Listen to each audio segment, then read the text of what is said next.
Hello, good day, ladies and gentlemen. Welcome back to my channel once again, and I also welcome you back from Salah break.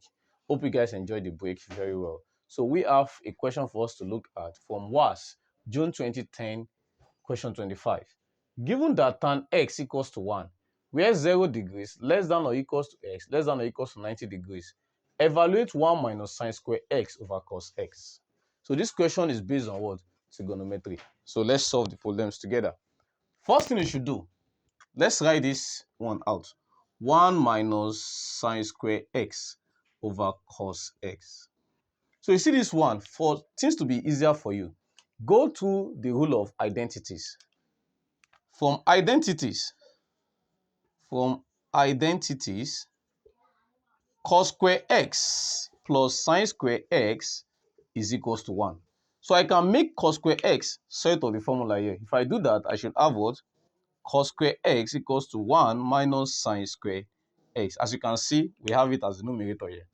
So which means that my cos square x, same thing as saying 1 minus what? Sine square x. I can put this in placement of this one. So I can have something like this now.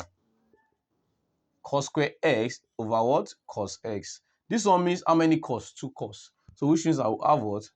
Cos x times cos x over what? Cos x. So one of these can cancel one of these. So what do we have left? Cos x. So we are basically looking for what? Cos x.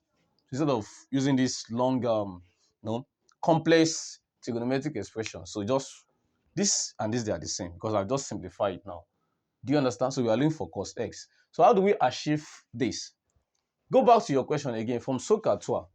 We know that tan x is equals to opposite over what? Adjacent, which means TOA. You remember that in secondary school.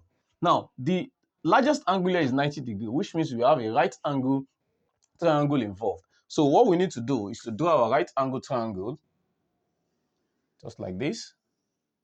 So this is my 90 degrees. So you are going to place another angle that is less than 90 degrees. That angle is called acute angle. So I can either put it here or I put it here. This is my acute angle, which is x. So how do I locate my opposite and adjacent also with the hypotenuse? Of course, hypotenuse does not have any issues. It's just the longest side of a right angle or triangle, which is this side here. So how do I get my adjacent and opposite? I normally use one logic. This is the logic. Please listen carefully. Where you have angle 90 and angle less than 90, the line they sit on, that line is referred to as the adjacent side. So which means this side is what? Adjacent. So automatically this becomes my what? Opposite. That's how to get it. So let's replace our value. Since we said tan x equals to 1, so this is something as saying 1 over 1. You understand? Once you add something to an expression in mathematics, as far as that thing does not alter the original question, you are good to go. So saying 1 over 1 is same thing as 1. So which means that my opposite is 1 and my adjacent is what? 1. So this is 1, this is also what? 1. So I need to find the hypotenuse side. Then how do I get that? I will apply what we call Pythagoras theorem, which states that what? Hypotenuse squared must be equals to the opposite squared plus the adjacent squared. So by replacing this, we have 1 squared plus another 1 squared. So which means I have 2 over here. So my hypotenuse will now be equals to what? Square root of 2, because I have to take the square root of both sides to get my hypotenuse, because this is basically hypotenuse what? Squared. Do you understand? So I've gotten my hypotenuse side, which is what? Root 2. So therefore I can find cos x. Do you understand? I can find cos x. So which means that here now, cos x equals to what now? Adjacent. Don't forget, over what? The hypotenuse. Do you understand? So let me bring that here again, please. Cos x equals to adjacent over the what? Hypotenuse. That's k. Remember that. So what's our adjacent here? 1. Replace. Over what's the hypotenuse? Root 2. Replace that too. So this is our answer, but this is not base. This does not conform to the rule of result. So you have to rationalize.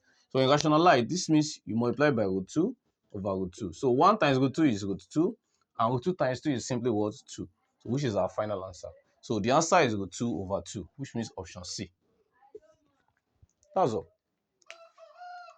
So guys, this is what I have for you today. Please don't forget to like my video, share this video to your colleagues, and don't forget to also drop any question you have in the comment section. I'll see you guys in the next one. Bye for now.